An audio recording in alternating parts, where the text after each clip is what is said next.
யாத்திராகமம் 8ஆம் அதிகாரம். அப்பொழுது கர்த்தர் மோசேயை நோக்கி, நீ பார்வோனிடத்தில் போய், எனக்கு ஆராதனை செய்ய என் ஜனங்களை அனுப்பிவிடு. நீ அவர்களை அனுப்பிவிடமாட்டேன் என்பாயாகில், உன் எல்லை அடங்கலையும் தவளைகளால் வாதிப்பேன்.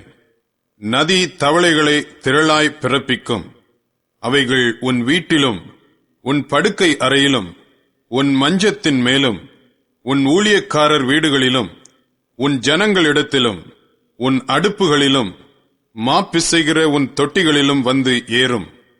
அந்த தவளைகள் உன்மேலும், உன் ஜனங்கள் மேலும், உன் ஊழியக்காரர் எல்லார் மேலும் வந்து ஏறும் என்று கர்த்தர் சொல்லுகிறார் என்று சொல் என்றார். மேலும் கர்த்தர் மோசேயினிடத்தில், நீ ஆரோனை நோக்கி, நீ உன் கையில் இருக்கிற கோலை நதிகள் மேலும், வாய்க்கால்கள் மேலும், குளங்கள் மேலும் நீட்டி, எகிப்து தேசத்தின் மேல் தவளைகளை வரும்படி செய் என்று சொல் என்றார். அப்படியே ஆரோன் தன் கையை எகிப்திலுள்ள தண்ணீர்கள் மேல் நீட்டினான். அப்பொழுது தவளைகள் வந்து எகிப்து தேசத்தை மூடிக்கொண்டது. மந்திரவாதிகளும் தங்கள் மந்திர வித்தையினால் அப்படி செய்து எகிப்து தேசத்தின் மேல் தவளைகளை வரப்பண்ணினார்கள். பார்வோன் மோசேயையும் ஆரோனையும் அழைப்பித்து, அந்த தவளைகள் என்னையும் என் ஜனங்களையும் விட்டு நீங்கும்படி கர்த்தரை நோக்கி வேண்டிக் கொள்ளுங்கள்.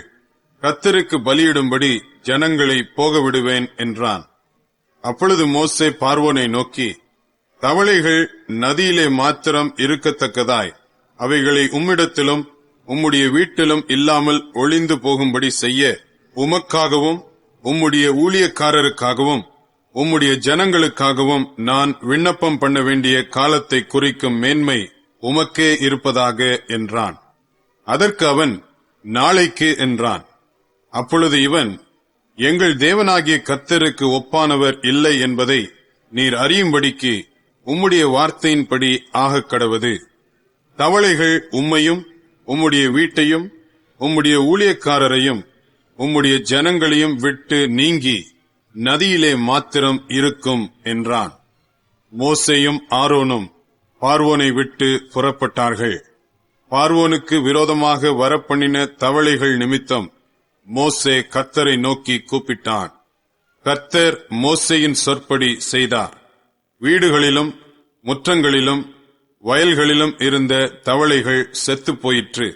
அவைகளை குவியல் குவியலாக சேர்த்தார்கள். அதனால் பூமி எங்கும் நாற்றம் எடுத்தது.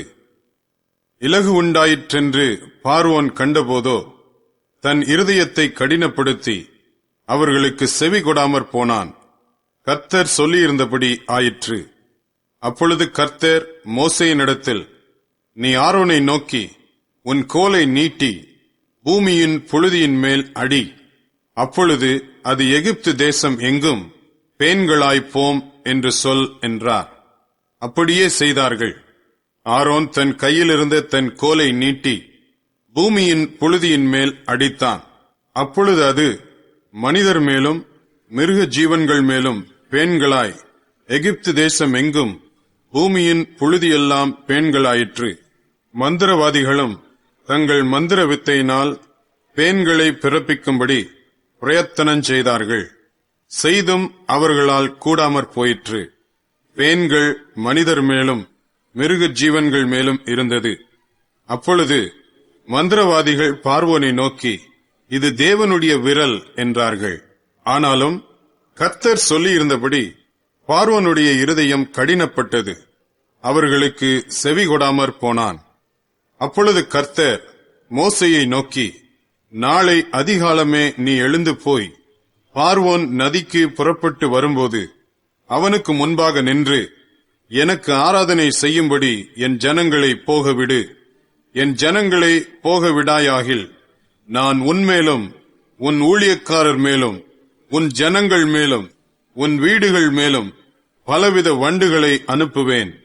எகிப்தியர் வீடுகளும் அவர்கள் இருக்கிற தேசமும் அந்த வண்டுகளால் நிறையும். பூமியின் நடுவில் நானே கர்த்தர் என்பதை நீ அறியும்படி என் ஜனங்கள் இருக்கிற கோசேன் நாட்டில் அந்நாளிலே வண்டுகள் வராதபடிக்கு அந்த நாட்டை விசேஷப்படுத்தி என் ஜனங்களுக்கும் உன் ஜனங்களுக்கும் வித்தியாசம் உண்டாகும்படி செய்வேன். இந்த அடையாளம் நாளைக்கு உண்டாகும் என்று கர்த்தர் சொல்லுகிறார் என்று சொல் என்றார். அப்படியே கர்த்தர் செய்தார்.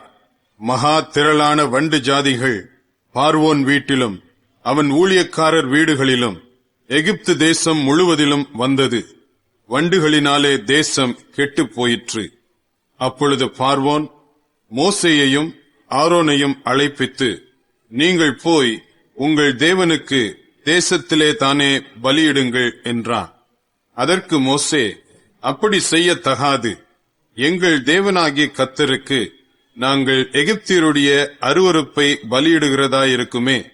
எகிப்தியருடைய அருவருப்பை நாங்கள் அவர்கள் கண்களுக்கு முன்பாக பலியிட்டால் எங்களை கல்லறிவார்கள் அல்லவா?